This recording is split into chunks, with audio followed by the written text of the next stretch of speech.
Welcome to our sketching explainer on best practices for receiving inspection.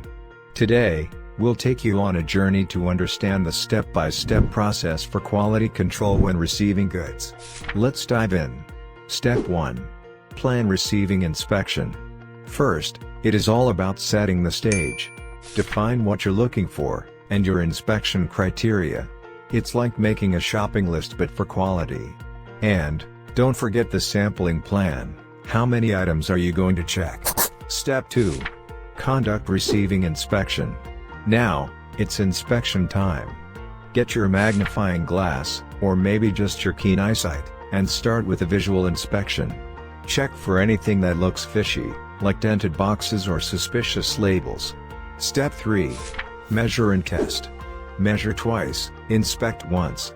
Use measuring tools to ensure that the items meet the exact specs. Remember, precision matters. Step 4. Document findings.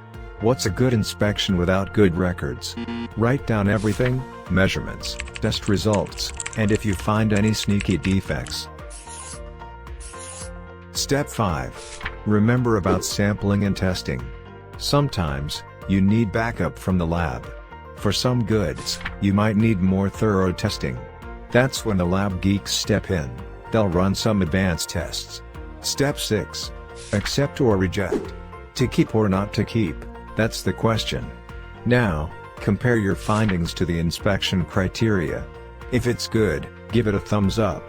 If not, think about what to do next. Step 7. Make the final disposition and report the test outcome. It is about dealing with the not-so-good stuff. If you find something not up to par, decide if it can be fixed, sent back to the supplier, or if it's scrap. It's all about making good choices. Step 8. Provide feedback to the supplier. It's not just a one-way street. They need to know what's up. It's a two-way conversation.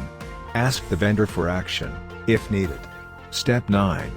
Improve continuously, the name of the game. Regularly look at the data, see what's cooking, and keep making your process better. It's like leveling up in a game. Step 10. Communicate. Keep everyone in the loop. Communication is key. Let your team know the results and any actions taken. So there you have it. Best practices for receiving inspection in a nutshell.